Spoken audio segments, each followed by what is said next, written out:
नमस्कार साथियों, आज से हम लोग सभी लोग यूपीपी की जो परीक्षा होने वाली है, पुनर्परीक्षा, उसमें तर्क शक्ति का प्रैक्टिस सेट लगाएंगे और इसमें हम लोग ज़्यादातर क्वेश्चन पीवाईक्यू कवर करेंगे।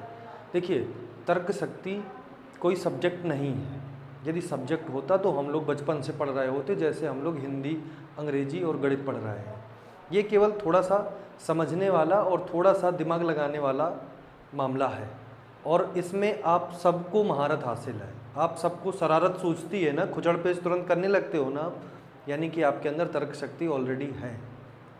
आप किसी को देखते हो, कोई आपके घर में मेहमान आता है, आप तुरंत नमस्ते करते हैं, आप तुरंत आगे की व्यवस्था में लग जाते हैं। जैसे ही आप सुनसान देखते हैं, दो लोग हैं, शैतानी सूझने लगती है।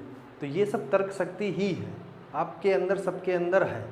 लेकिन हमको प्रश्न के रूप में उसके उत्तर कैसे देने हैं, इसके बारे में हम लोग चर्चा करेंगे। प्रतिदिन हम लोग 10 से 20 प्रश्न, 25 प्रश्न जितने बोर्ड में आएंगे उतने प्रश्न मैं लेकर के आपको समझाऊंगा कि इन प्रश्नों को हल कैसे करना है। आपका काम होगा कि इन प्रश्नों को सुन करके, देख करके लिख लेंगे और लिख करके इनको तैयार करेंगे, क्योंकि ये पीवाईक्यू हैं। यदि एग्ज़ाम में रिपीट हो गए तो आपको कम मेहनत में सीधा पका पकाया फल मिलेगा। एग्ज़ाम में सीधा ये क्वेश्चन आपको मिलेगा। और ये इन प्रश्नों की प्रकृति कैसी होती है, कैसे इनको सॉल्व करना होता है, उसके भी ट्रिक्स मैं आपको सिखाऊंगा। बहुत सारी बातें ना करके, बहुत सारा तामझाम ना करके हम लोग सीधे अपने मुद्दे पे चलते हैं। ये सक्सेस पॉइंट परिवार, सक्सेस पॉइंट इंडिया का आपके लिए प्रत्येक विषय में जो भी संभव मदद हो पाएगी वो करेगा। आप लोग इत्मीनान से एक पेन पेपर लेकर के बैठ जाया करिए और जो भी प्रश्न आपसे पूछे जाएं या जो भी प्रश्न बोर्ड में लिखे हैं उनके उत्तर पहले आप लोग किया करिए, फिर आपको सॉल्यूशन के माध्यम से हम लोग सही उत्तर बताएंगे। जैसे सबसे पहले मैं बात करूं यदि, तो सबसे पहला प्रश्न है, ये जो प्रश्न है ना, ये प्रश्न एनालॉजी से है। एनालॉजी का मतलब सादृश्यता परीक्षण, या ये समझिए कि समानुपात के पहले दो जो टॉपिक दिए, दो शब्द दिए हैं, जैसे लोलक की गति, सरल लोलक की गति फिजिक्स में जो होता है वो होती है आवधिक गति। तो जो हाथ में घड़ी बांधते हैं ना, इसमें जो सुई की गति होती है वो कैसी होती है, तो सीधी होती है क्या, घड़ी की सुई सीधी चलती है, वृत्तीय गति होती है, गोल होती है, या सरल आवर्त गति होती है, या फिर तलीय गति होती है। तो इसका सही उत्तर है वृत्तीय गति। हाथ की जो घड़ी रहती है वो वृत्तीय गति रहती है। ये पूछा गया प्रश्न है, पुलिस की परीक्षा में, कांस्टेबल में पूछा गया प्रश्न है। ठीक है। दूसरे प्रश्न की यदि मैं बात करूं, क्वेश्चन मार्क लगा है, फिर लिखा है जेल और समानुपात में क्यूरेटर और क्वेश्चन मार्क में है। अब आपको ऑप्शन छांटना है। तो जेल में कौन होता है, जेलर। ठीक है। तो पहला ऑप्शन हमको चेक करना है किस में पहले जेलर दिया है। पहले ऑप्शन में दिया है, दूसरे में दिया है।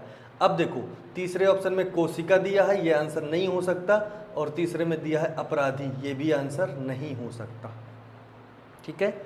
तो यहाँ पे जेलर हो गया, और दूसरा क्यूरेटर माने होता है बनाने वाला, तो ये हो जाएगा आपका अजायब घर। ये भी प्रश्न पूछा गया है, इसका उत्तर ही आप लोग रट लीजिए। ठीक है। इसके बाद तीसरा प्रश्न, अदालत में के अनुपात में लिखा है न्याय, समानुपात में है विद्यालय। तो अदालत में क्या मिलता है, न्याय मिलता है, तो विद्यालय में क्या मिलती है, शिक्षा मिलती है। ये भी प्रश्न आपका पूछा गया है। इन प्रश्नों के माध्यम से क्या है ना, आप देखिए coding, decoding, alphabet, direction, blood relation, बाकी तो आप लोग प्रैक्टिस करते हैं, लेकिन ये प्रश्न ऐसे होते हैं ना कि ये सामान्य ज्ञान पर आधारित होते हैं और पूछे जाते हैं। यदि इनका भी अभ्यास हम कर लेंगे तो हमें बहुत सहूलियत हो जाएगी और नंबर फ्री के होंगे ये नंबर। ठीक है। अब देखिए अगला प्रश्न, इस 4 और 5 नंबर में विषम छांटना है, यानी कि भिन्न कौन सा है। याद रखिए, भिन्न छांटने में यदि आप 4 विकल्पों पे बात करेंगे तो चारों विकल्प भिन्न भिन्न होंगे। भिन्न छांटने का तरीका होता है कि 3 ऑप्शन को सिमिलरिटी के आधार पर अलग करिए, 3 में क्या समानता है, और जब 3 में समानता निकाल लेंगे आप तो चौथा अपने आप भिन्न निकल आएगा। ठीक है। अब जैसे देखिए, पेट्रोल में लिखा है कार, विद्युत में लिखा है टेलीविज़न, स्याही में लिखा है पेन, और धूल में लिखा है झाड़ू। तो अब इसमें देखिए, पेट्रोल से कार चलती है, विद्युत से टेलीविज़न चलता है, स्याही से पेन चलता है, धूल से चलती है क्या झाड़ू? अपने आप आंसर निकल आया ना। हालांकि ये पेन का फंक्शन अलग है, टेलीविज़न का फंक्शन अलग है, कार का फंक्शन अलग है और तीनों अपने आप में अलग हैं, लेकिन सिमिलरिटी तीनों में क्या दिया गया है कि तीनों किससे चलते हैं। ठीक है। फिर हल्का, भारी, अपराध, आरोप, छोटा, लंबा, कोमल, कठोर। अब इन चारों में यदि हम बात करें तो 3 विकल्पों में विलोम शब्द दिए हैं। जैसे हल्का का विलोम शब्द भारी, अपराध का निरपराध होना चाहिए, आरोप दिया है, छोटा का लंबा ये भी विलोम शब्द है, कठोर का कोमल ये भी विलोम शब्द है। तो इससे आपको हिंट भी मिलती है कि हमको तैयार कैसे करना है इन प्रश्नों को। और ये PYQ है, यानी पेपर में पूछे गए प्रश्न हैं, तो आपको वो प्रश्न भी मिल गए हूबहू। यदि रिपीट होगा तो भी बेनिफिट, और नहीं होगा तो प्रैक्टिस तो आप कर ही रहे हैं। नेक्स्ट, इंग्लैंड के अनुपात में लिखा है लंदन, बांग्लादेश में क्या होगा? तो इंग्लैंड की राजधानी लिखी है, यानी आपको एक हिंट मिल गई कि आपको देशों की राजधानियां भी पढ़ना है। जीके में काम करेगा, अच्छी बात है, नहीं होगा तो रीजनिंग में भी काम कर जाएगा वर्गीकरण वाले चैप्टर में। तो इसका बांग्लादेश का हो जाएगा ढाका, ये सही है। अब केसर मसाला, सेब में क्या होगा? केसर क्या है? मसाला है, कश्मीर में होता है ना, लाल लाल पंखुड़ी रहती हैं, पतली पतली बारीक बारीक केसर की। तो सेब क्या है? फल है, तो ये इसका आंसर हो जाएगा। अच्छा, चिकित्सक के अनुपात में लिखा है रोगी, चिकित्सक में क्या है? रोगी, यानी चिकित्सक का, डॉक्टर का रिलेशन किससे है? रोगी से है, पेशेंट से है। तो शिक्षक का किससे होगा? पहला ऑप्शन लिखा है बच्चे, नहीं बच्चे से नहीं होगा, विद्यार्थी से होगा। बात समझ में आई? लकड़ी अनुपात में लिखा है खंड, यानी लकड़ी के जो टुकड़े करते हैं ना उसे खंड बोलते हैं, टुकड़ा। ब्रेड का हो जाएगा स्लाइस, जो ब्रेड की पीस होती है ना, एक ब्रेड, उसे स्लाइस बोलते हैं। ठीक है। इसके बाद में चिकित्सक के अनुपात में रोगी, सेम इसी तरह से। तो वकील में क्या हो जाएगा? अभियोक्ता। वकील में न्यायाधीश नहीं होगा, न्यायालय नहीं होगा, बैरिस्टर नहीं होगा, अभियोक्ता। जैसे रोगी मतलब जिसका केस लड़ेगा वकील, वो। ठीक है, क्लाइंट। इसके बाद में ये 10 प्रश्न हमारे हो गए, जो जानबूझ करके हमने ऐसे लिखे थे ताकि आपको तुरंत मतलब जीके की तरह इनके आंसर दिए जा सके। अब इसको हम मिटा देंगे, तो जो सॉल्यूशन वाले प्रश्न होंगे उनको सॉल्व करेंगे यहाँ पे। ठीक है, तो इनको मैं हटा देता हूँ। अब आप लोग बाकी के प्रश्नों को हम लोग यहाँ पे हल करेंगे। और ये सारे प्रश्न जो हैं आपके पुलिस के एग्जाम में आ चुके हैं। देखिए अगला क्या लिखा है, 10 बराबर UGQ। ठीक है, 10 बराबर लिखा है UGQ, तो आपका RAT बराबर क्या होगा, ये पूछ रहा है। देखिए जब भी आपको अल्फ़ाबेट का या इस तरह का क्वेश्चन मिले ना, तो आपको अल्फ़ाबेट की कोडिंग याद करनी है, सबसे पहला काम है। और नंबरिंग कर देना है, जैसे A पहले नंबर पे, B दूसरे नंबर पे, C तीसरे नंबर पे, D चौथे नंबर पे पड़ता है ना। इसी तरह से A से लेकर के Z तक के 2600 अक्षर के कोड याद करने हैं, सबसे पहला काम है। यदि ये आपने तैयार कर लिए तो रीजनिंग की बैकबोन आपकी तैयार हो गई। कोडिंग डिकोडिंग के, सीरीज के क्वेश्चन, क्लासिफिकेशन के क्वेश्चन सब आपके यहीं से बन जाएंगे। अब देखिए T का कोड होता है 20, E का होता है 5 और N का होता है 14। ये है U का 21, G का 7 और Q का 17। अब इसमें देखिए 20 से ये हो रहा है 21 यानी +1, 5 से हो रहा है 7 यानी +2 और 14 से हो रहा है 17 यानी +3। बस सेम चीज़ आपको इसमें अप्लाई कर देनी है। जैसे R का 18 होता है, A1 होता है और T का 20 होता है, +1 कर दीजिए, +2 कर दीजिए, +3 कर दीजिए। तो 18 में 1 जोड़ेंगे 19, 19 का मतलब S, 1 में 2 जोड़ेंगे 3, 3 का मतलब C, और 20 में 3 जोड़ेंगे 23, 23 का मतलब W, SCW। तो जो भी इसका आंसर होगा SCW, ये इसका आंसर हो जाएगा। अब बाकी प्रश्न जो, अब ये चूँकि यूपी पुलिस में ही पूछा गया प्रश्न है, अब इसी तरह का प्रश्न आपसे यदि पूछा जाए तो आप इसको ऐसे ही हल करिए।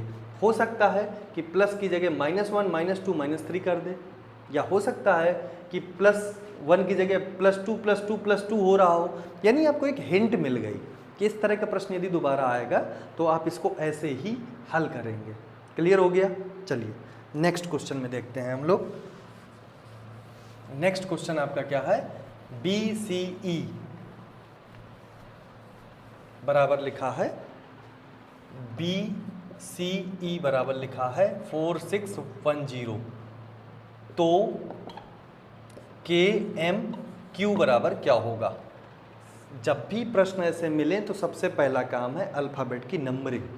देखिए वो वाला प्रश्न हल हुआ, ये वाला प्रश्न भी वैसे ही हल करेंगे। B2 होता है, C3 होता है, E5 होता है। अब ये कैसे आ गया? ABCD लिखिए, उसके नीचे Z तक के नीचे, 1 के नीचे A, 2 के नीचे B, 3 के नीचे C, 26 तक होगा। 26 अक्षर होते हैं, तो जिस अक्षर के नीचे जो ABCD का अक्षर आएगा वो उसका कोड हो जाएगा। B का कोड 2 होता है, C का 3 होता है और D का 5 होता है, E का। इनमें सब में गुणे 2 कर दीजिए, 2 दूनी 4, 3 दूनी 6, 5 दूनी 10, यानी मिल गया लॉजिक। आप इसमें भी ऐसे कर दीजिए, 11, 13, 17। K का कोड 11 होता है, M का कोड 13 होता है और Q का कोड 17 होता है।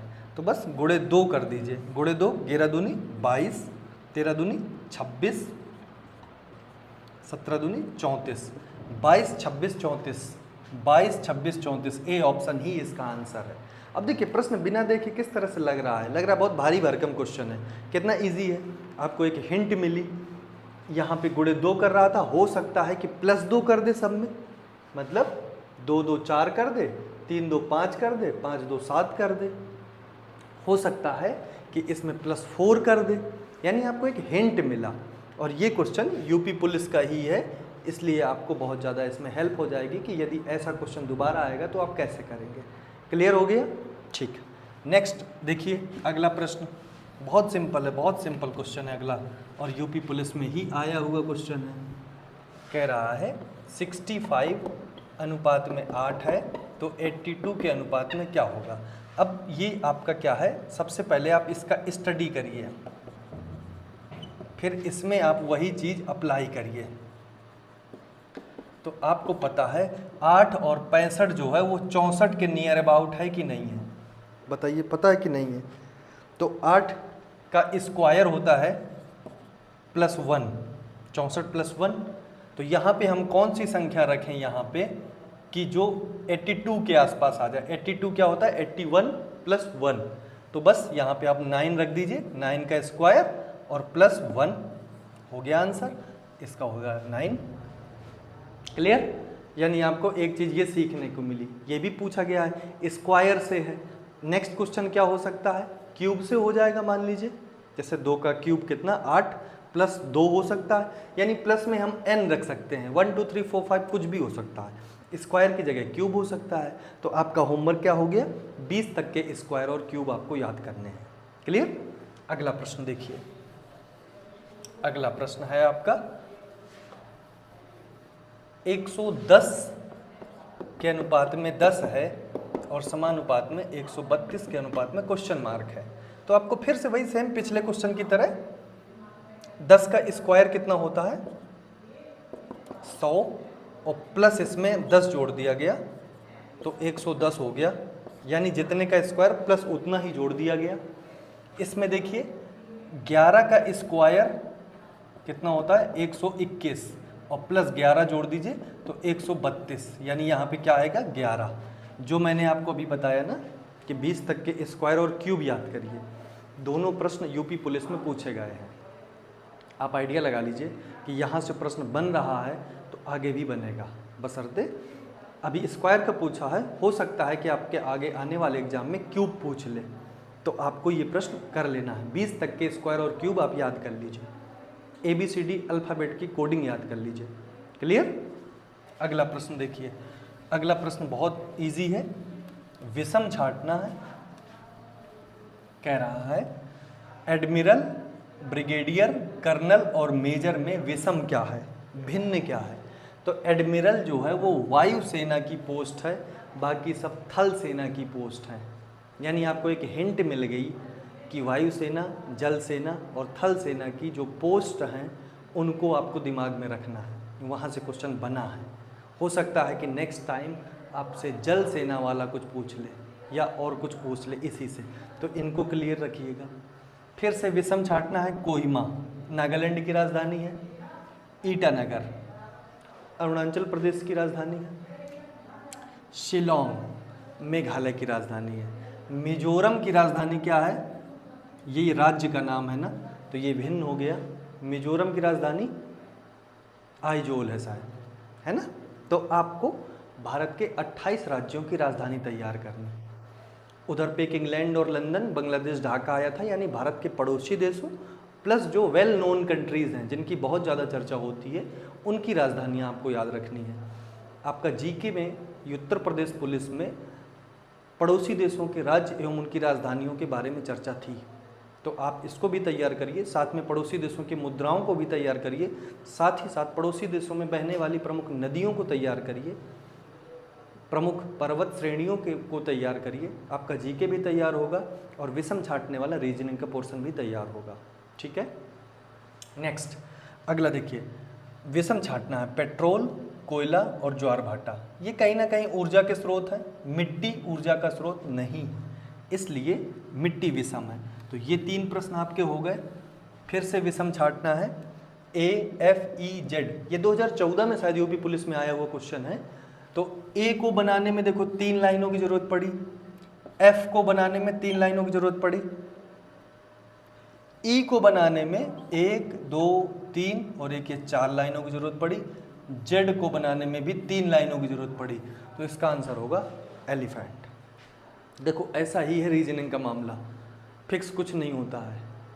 इसका उत्तर ये हो गया, दिमाग चलाने वाली बात है। हो सकता है कि अगली बार जब आए तो उसमें कुछ दूसरा लॉजिक लग जाए। स्वर व्यंजन कॉन्सेप्ट इसमें इसलिए नहीं लग रहा क्योंकि 2 स्वर है। हो सकता है अगली बार एक ही जगह यहाँ बी लिख दे और ई फिर सही हो जाए क्योंकि ये स्वर है। तो आपको ऐसे प्रश्नों के लिए तो बस लॉजिक लगा के छोड़ दीजिए, वो आयोग के ऊपर। ठीक है, इसके बाद में अगला प्रश्न आप देखिए, 19वां प्रश्न है।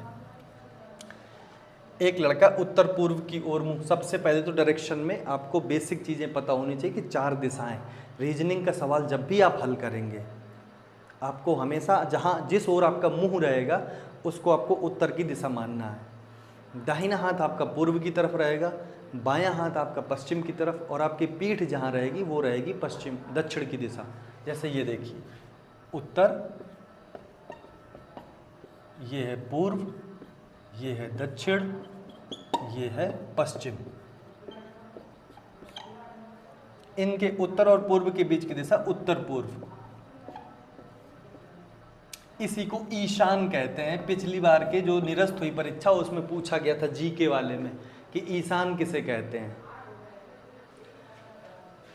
दक्षिण और पूर्व के बीच की दिशा को दक्षिण पूर्व कहते हैं, इसी को आग्नेय कहते हैं। दक्षिण और पश्चिम के बीच की दिशा को दक्षिण पश्चिम कहते हैं, इसे नैऋत्य कहते हैं। उत्तर और पश्चिम के बीच की दिशा को उत्तर पश्चिम कहते हैं, इसे वायव्य कहते हैं। जीके का भी काम तैयार और डायरेक्शन का भी। प्रश्न में क्या कहता है, एक लड़का उत्तर पूर्व की ओर गया। मान लो लड़का इधर पे बैठा है, ये उत्तर पूर्व की दिशा है, ये उत्तर है, ये पूर्व है, बीच की दिशा उत्तर पूर्व की ओर गया 3 किलोमीटर। चलो भाई भेज दिया 3 किलोमीटर। अब लड़का इधर पे पहुंच गया, फिर वह 4 किलोमीटर दक्षिण पूर्व की ओर। तो ये है दक्षिण, ये है पूर्व, और 4 किलोमीटर जाता है। ठीक है भाई, पहुंच गया। शुरुआती स्थान से कितना दूर है, ये है दूरी इसकी, ये अंतिम बिंदु है और ये शुरुआती है। तो ये 3 है, ये 4 है। जब भी त्रिभुज की 2 भुजाएं 3 और 4 हों तो तीसरी भुजा 5 ही आएगी। रट लो उसको। और ये प्रश्न बहुत बार पूछा गया है। कैसे आएगी, ये देखिए इस तरह से बन जाया करता है। ये मान लीजिए 3 है, ये 4 है, तो ये बन गया पाइथागोरस कर्ण। पाइथागोरस क्या होता है, कर्ण का स्क्वायर बराबर लंब का स्क्वायर प्लस आधार का स्क्वायर। तो आपका ये मान लो, इसको हम a मान लें, इसको b मान लें, c मान लें, तो AC स्क्वायर बराबर AB square plus BC square. Pythagoras, तो AC बराबर रूट के अंदर AB स्क्वायर यानी 3 का स्क्वायर 9 प्लस BC स्क्वायर यानी 4 का स्क्वायर 16 और रूट का मतलब 25 का मतलब 5, AC बराबर, तो इसका मान आ जाएगा 5। आई बात समझ में? आप सीधा याद कर लो, 3 4 यदि 2 भुजाएं हैं त्रिभुज की तो तीसरी भुजा 5 होगी। सब में ये नियम नहीं लगेगा, ठीक है। नेक्स्ट है आपका अगला क्वेश्चन है, मैंने आपको डायरेक्शन का कॉन्सेप्ट भी बताया और प्रश्न भी बताया। अब B का भाई है A, B का भाई है A, भाई है A। अब B लड़का है कि लड़की नहीं पता। देखो ये बारीकी समझना है, रक्त संबंध में एक लोग का जो भी लास्ट में बात की जाएगी उसका सेक्स क्लियर नहीं रहेगा, मेल है कि फीमेल। A के बारे में पता है कि B का भाई है A, तो B लड़की होगी तब भी भाई होगा, लड़का होगा तब भी भाई होगा, ठीक है। A D का पिता है C, चलो D के जो पिताजी हैं वो हैं C, ये पिताजी हैं। अब D लड़का है कि लड़की फिर से हमको नहीं पता, लड़का है कि लड़की हमको नहीं पता। B की माता है E, B की माता जी हो गई E, ठीक है। A और D भाई हैं तो ये आ गया भाई में, तो A और D भाई हैं तो ये D भाई हो गया। अब इसके पिताजी C हैं, ये तीनों भाई बहन हैं तो इनके पिताजी ये पति पत्नी हो गए, तो ये C माता जी पिताजी ये सब हो गए। तो E का C से तो से का की ओर जाएंगे हमेशा। देखिए रक्त संबंध वाले सवालों का उत्तर हमेशा से का की ओर देते हैं, तो ये है इनकी पत्नी। और इसी में पूछ लेता ई से सी का, तो ये हो जाता उत्तर पति। समझो बारीकी यही है, इसमें दो उत्तर हमेशा निकलते हैं, तो इसका आंसर आ जाएगा पत्नी, ठीक है। अब लास्ट सवाल हम लोग करते हैं आज का।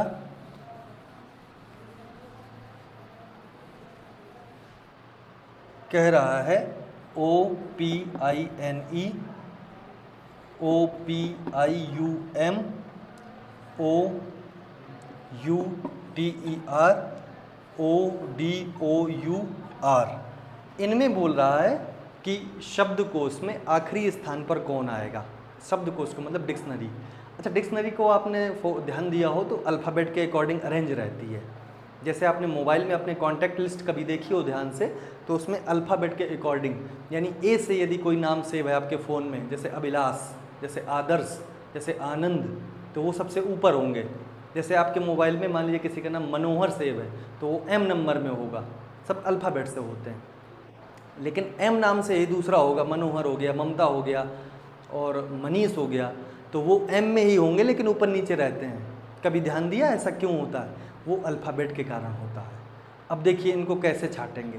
सबसे अच्छा तरीका है पेपर में छाटने का कि जितने सेम नंबर हैं या सेम अक्षर हैं उनको कैंसिल आउट कर दीजिए। जैसे OP, या सब में O कॉमन है तो कैंसिल कर दो, O कोई मतलब नहीं। अब देखो P और U और D, P 16 नंबर पे होता है अल्फ़ाबेट में, P 16 नंबर पे, U 21 नंबर पे और D 4 नंबर पे। जिसका नंबर सबसे कम है वो सबसे पहले आएगा, यानी सबसे पहले ये आएगा, दूसरे और तीसरे नंबर में ये आएंगे और चौथे नंबर में ये आएगा। देखो ये छांटने का सबसे तेज़ तरीका है, यानी इसका आंसर हो जाएगा ये। अब कोई कह दे दूसरे नंबर में कौन सा आएगा, तो पहला तो ये मिल गया 4 वाला। अब दूसरे नंबर में देखो P भी कॉमन है, P भी कॉमन है, I भी कॉमन है, I भी कॉमन है, N 14 है और U 21 है, तो जिसका नंबर कम है वो पहले आएगा, यानी दूसरे नंबर में ये आएगा, तीसरे नंबर में ये आएगा। यदि आपको बात समझ ना आई हो तो एक बार वीडियो को दोबारा देखिएगा। इसी तरह से मैं प्रतिदिन आपके लिए या प्रति 3 दिन में आपके लिए रीजनिंग के 20 से 25 प्रश्न लेकर के आऊँगा, जो सारे प्रश्न आपके प्रीवियस ईयर क्वेश्चन पेपर के होंगे और 99% क्वेश्चन यूपी पुलिस के होंगे। और ये काम करेंगे आपके यूपी पुलिस, पेट, लेखपाल या कोई अन्य जो आप परीक्षा देना चाहते हैं वनडे एग्ज़ाम में, उसमें सब में काम करेगा। सब रिपीट होते रहते हैं, ठीक है। क्योंकि इसके साथ साथ हमको हिंदी, मैथमेटिक्स और जीके का भी प्रीवियस ईयर क्वेश्चन पेपर आपको कंप्लीट कराना है। इसलिए हम लोग अपनी एक सीरीज़ लेकर के आ रहे हैं। 8 बजे रात में आपको जो प्रतिदिन 10 प्रश्न मिलते थे प्रीवियस ईयर क्वेश्चन पेपर के, अब वो 10 की जगह आपको 30 प्रश्न मिलेंगे जो यूपी पुलिस की तर्ज पर ही बनाए गए हैं। या ये कहिए कि यूपी पुलिस के 30 में से 25 प्रश्न प्रीवियस ईयर क्वेश्चन पेपर होंगे और 5 प्रश्न हम करंट के या संभावित आने वाली परीक्षा को ध्यान में रख करके महत्वपूर्ण प्रश्न रखेंगे। जल्द ही आपको हिंदी और मैथमेटिक्स की क्लास की भी जानकारी मिल जाएगी, सूचना दे दी जाएगी। आप सभी से विनम्र निवेदन यही है, हमारी पूरी टीम का, सक्सेस पॉइंट इंडिया का, कि आप लोग समय पर्याप्त है। देखिए इतने समय में आप लोग पूरा कर सकते हैं, बहुत अच्छे से कर सकते हैं, परीक्षा को बहुत अच्छे से निकाल सकते हैं, बशर्ते निरंतरता और कंटिन्यू रखिए और जो भी आपको निर्देश दिया जाए उस बात को सुनिए और समझिए और लगातार मेहनत करिए। ठीक है, चलिए आज के लिए इतना ही, धन्यवाद।